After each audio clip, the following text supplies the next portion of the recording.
Bismillahirrahmanirrahim. Assalamualaikum warahmatullahi wabarakatuh. Darso Arif Bakuama di sini di Toibo TV. Agak lama kita tidak bersua di channel ini.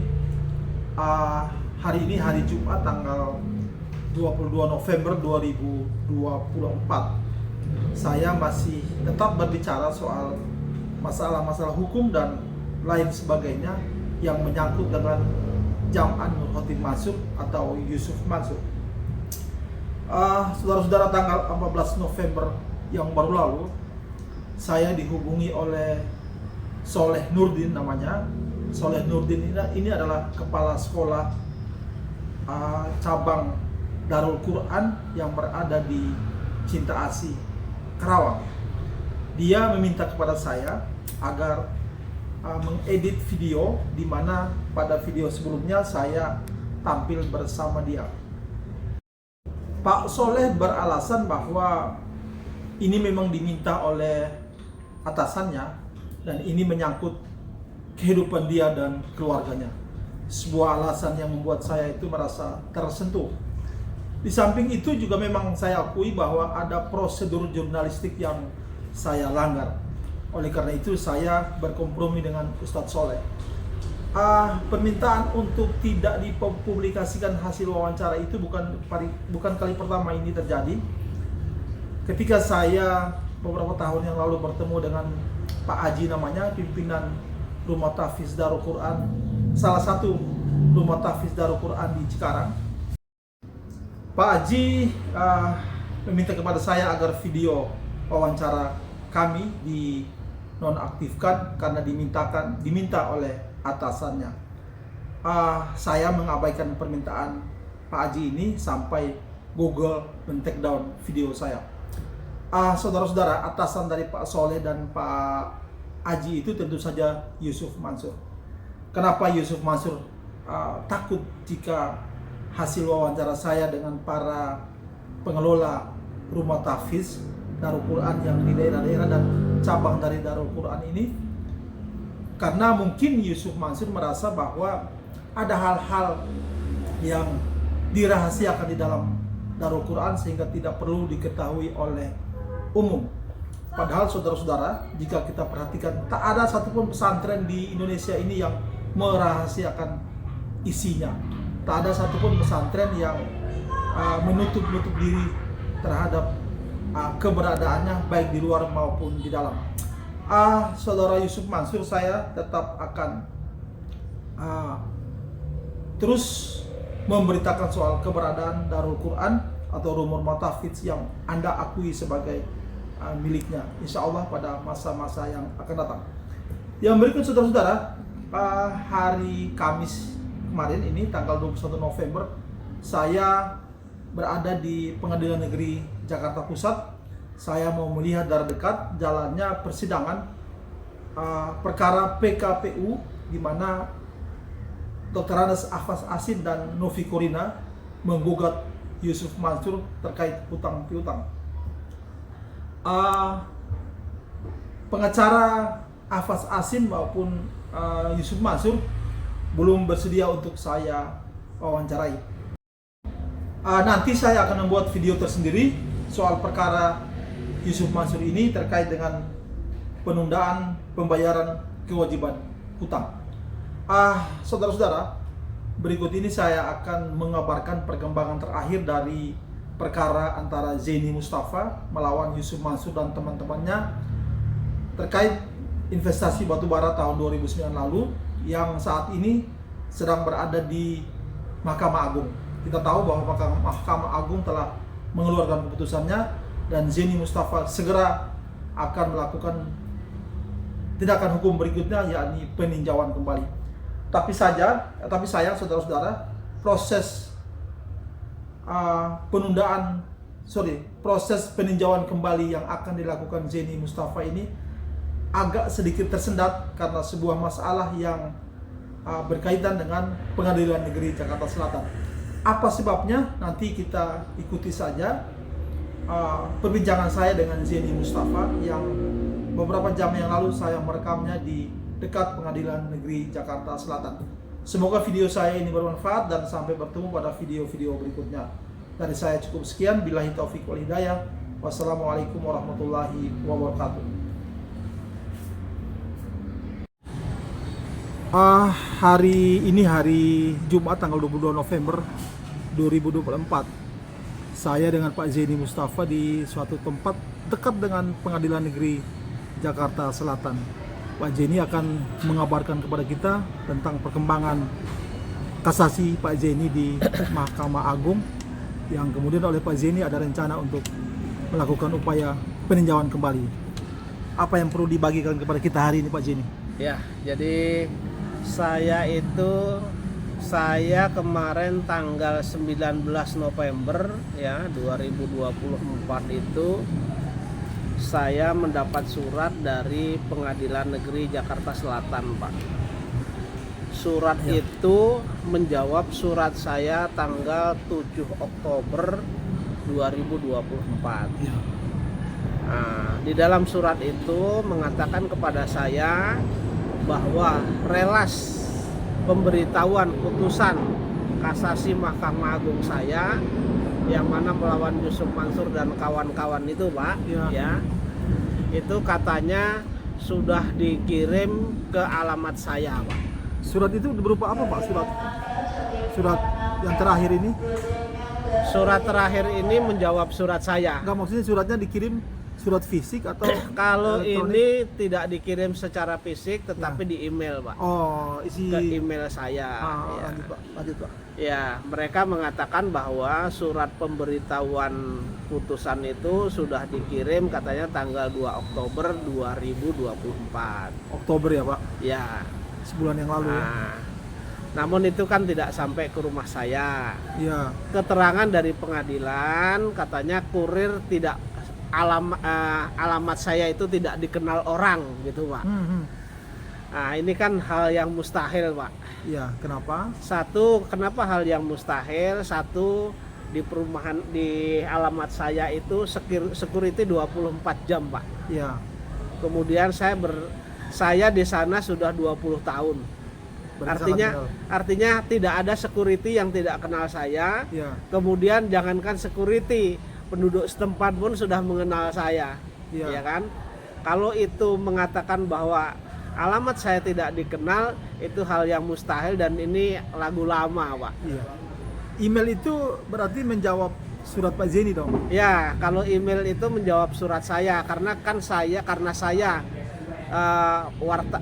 awak media sudah bertanya kepada saya bahwa itu sudah putus, kok saya belum mendapat pemberitahuan ya, relas pemberitahuan putusan, sehingga saya bersurat itu 2 kali, Pak. Ya.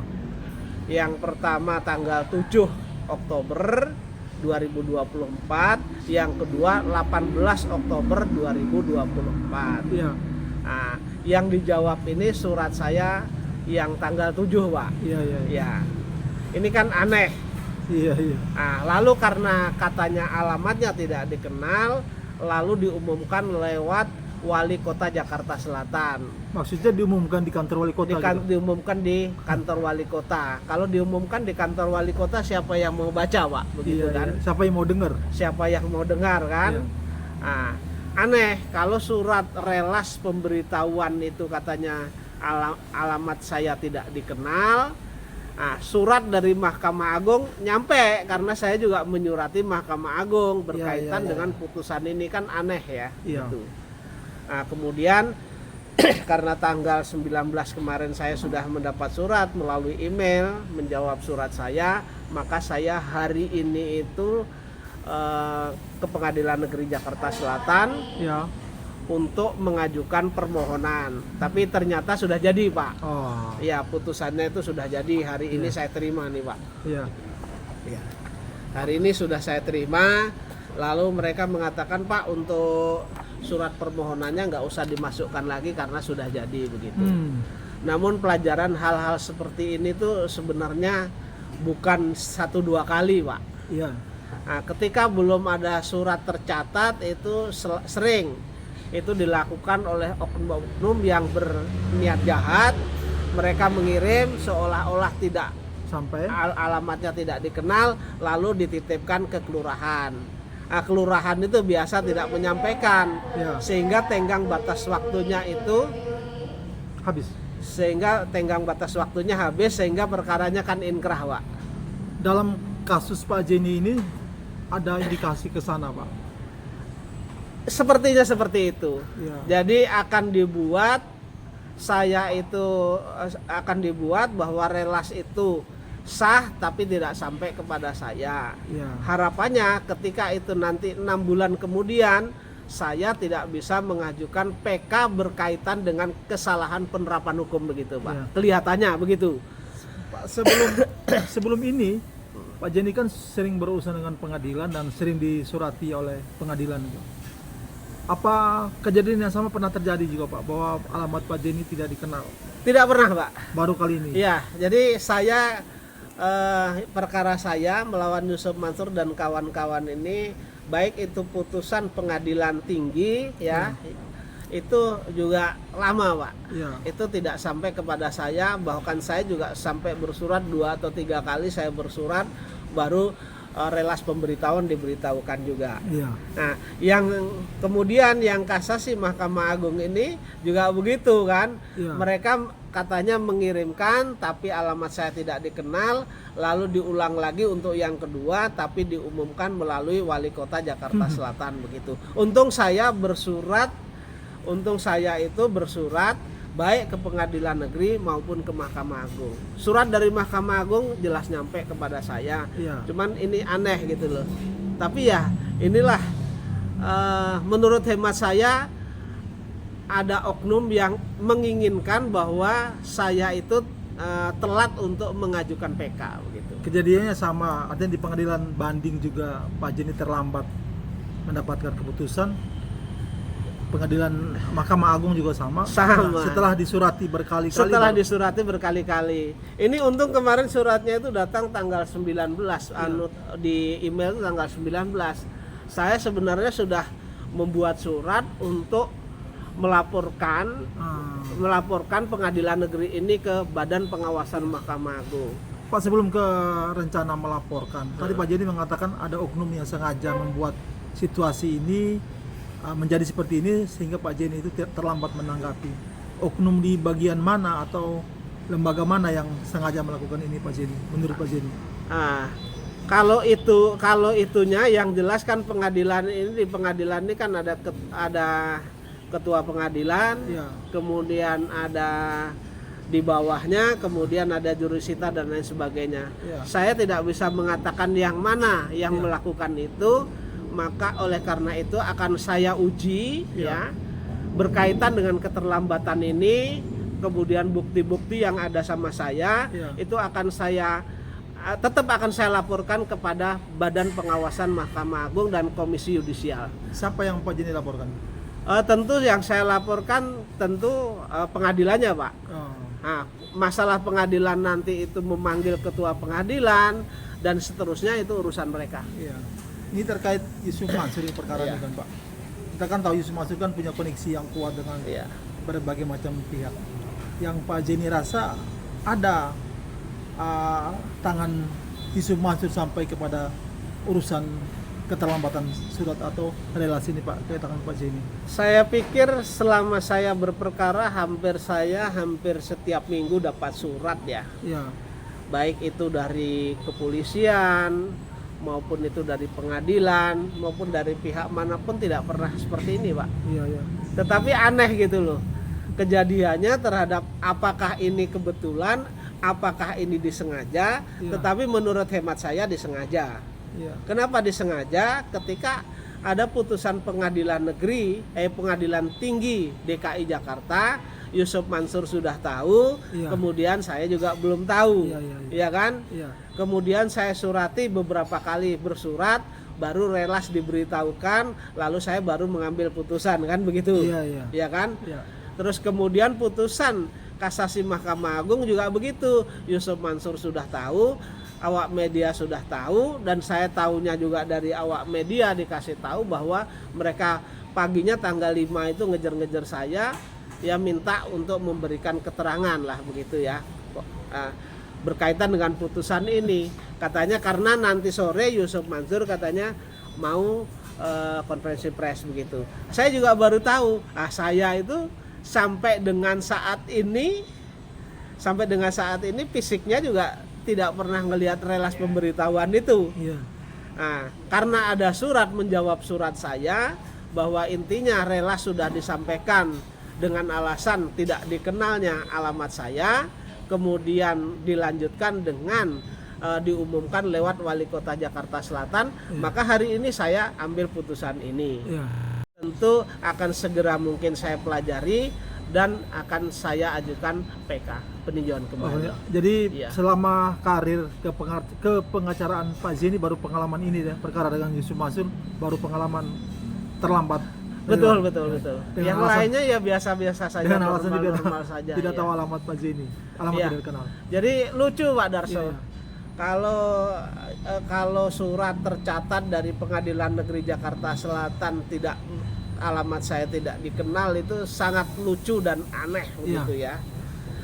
Security 24 jam.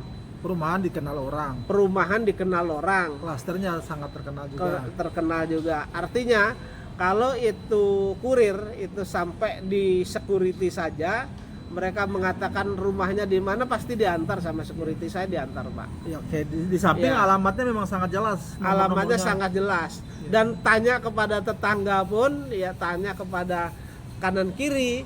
Satu klaster pun tahu semua ya. Satu klaster tahu semua, hampir tahu semua, Pak. Jadi baik itu mohon maaf ini baik itu Muslim maupun non Muslim. Kalau Muslim jelas kenal sama saya karena selalu sering di masjid. Iya. Non Muslimnya juga kenal sama saya karena biasanya pagi-pagi juga jalan kaki sama saya. Artinya tidak ada kendala lah kalau Iya. alamat saya itu tidak ada kendala sebenarnya. Ngomong-ngomong, Kecuali memang dibuat seperti itu. Iya, iya. Gitu. keputusan ini yang sudah Pak Zeni baca ada perbedaan dengan keputusan pengadilan tinggi nggak Pak? Tidak. Tidak ada ya? Hanya putusannya hanya sama, hanya direvisi saja kalimatnya yang sedikit berbeda, tapi intinya sama. Oh ya, bahwa perkara Pak Zeni itu Katanya tidak- pengadilan jadi intinya Pengadilan Negeri Jakarta Selatan tidak berwenang mengadili perkara ini, begitu berarti saja. yang berhak Ya, yang kalau dulu itu Ya. mengatakan Pengadilan Negeri Jakarta Selatan tidak berwenang mengadili perkara ini, Ya. yang berwenang mengadili adalah Pengadilan Agama. ya. Nah, kemudian dirubah yang Pengadilan Negeri Jakarta Selatan tidak berwenang mengadili perkara ini, itu saja. Oh. Nah, saya tidak tahu pertimbangannya bagaimana. Ya, oke. Berarti kalau andai Ya. nih Pak, andai di peninjauan kembali ini lagi-lagi ditolak punya Pak Zeni, ada pilihan lain. Oh iya, jelas. Ini kan hanya sifatnya NO ya. Ya. NO itu tidak masuk materi pokok perkara. Ya. Ketika itu tidak masuk materi pokok perkara, tentu saya bisa mengajukan gugatan ulang. Kalau dia nunjuk yang berwenang Pengadilan Negeri Agama Jakarta Selatan, saya tentu akan ke sana. Dengan membawa bukti Oh keputusan iya, ini, Pak. putusan ini. Iya. Iya. Ini kan sebenarnya gini, Pak. Ya. Hemat saya, dulu dia menunjuk Pengadilan Negeri Jakarta Selatan tidak berwenang mengadili perkara ini, yang berwenang mengadili Pengadilan Agama. Ya. Kan dia langsung nunjuk nih. Ya. Sekarang dirubah, diperbaiki, Pengadilan Negeri Jakarta Selatan tidak berwenang mengadili perkara ini. Ya. Hanya begitu saja. Ya. Artinya Tanpa menyebut pengadilan agama. ya, artinya mereka tidak menyebutkan, sehingga saya nanti ketika saya mengajukan di Pengadilan Agama, ini bukan kewenangan Pengadilan Agama tapi kewenangan Pengadilan Bogor dan lain sebagainya lah begitu. Oh gitu ya. Ini jelas kelihatan dan ketara sekali gitu, Pak. Permainan. Permainan. Tapi inilah makanya saya tidak heran ketika ada orang ex pejabat Mahkamah Agung itu tertangkap dengan disita harta hampir 1 triliunan. Iya. Kalau dikumpulkan sama emasnya. Karena memang keadaannya seperti ini ya Pak. Memang keadaan seperti ini. Iya. Dan itu sudah rahasia umum bahwa oknum-oknum mafia peradilan ini ya bergentayangan di mana-mana. Di mana-mana. Iya.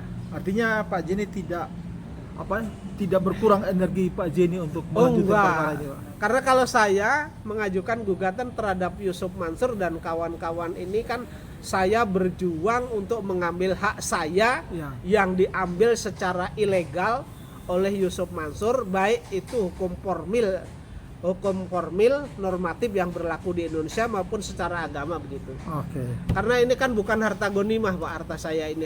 Cucuran keringat saya mencari uang lalu diinvestasikan, ternyata tidak pulang sampai sekarang. Bukan gonimah Pak, Iya. karena kita nggak pernah perang Pak. Oke. Pak Jenny, kalimat Iya. penutupnya apa nih Pak terkait keputusan pengadilan MA yang baru saja Pak Jenny ambil? Jadi berkaitan dengan putusan MA ini, sekalipun putusannya masih meng-NO perkara saya, Ya. sedikit pun tidak akan menyurutkan niat saya, Ya. tetapi justru menambah semangat saya untuk melakukan perjuangan mengembalikan hak saya, harta saya Ya. secara legal ya, Ya. secara legal melawan Yusuf Mansur dan kawan-kawan. Oke. Ya. Terkait dengan perkara sejenis di Bogor melanjut ke pengadilan Di tinggi. Bogor dilanjutkan dan saya juga saya persiapkan untuk mengajukan gugatan Ya. yang subjek hukumnya adalah teman saya juga di Batubara. Baru lagi Pak. Jadi mantep lah pokoknya. Oke. Siap-siap lah. Iya. Yang ini pasti saya PK, kemudian saya ajukan gugatan lagi. Yang di Bogor tetap jalan. Pengadilan banding. Ya. Ya. Dan ada juga yang saya lakukan juga tapi tidak bisa saya sebutkan di sini. Oke, nanti pada waktunya kita akan berbagi di video Iya. ini Pak. Ya, baik. Oke Pak Jenny, terima kasih banyak waktunya sudah berbagi informasi dengan kita semua. Baik, makasih.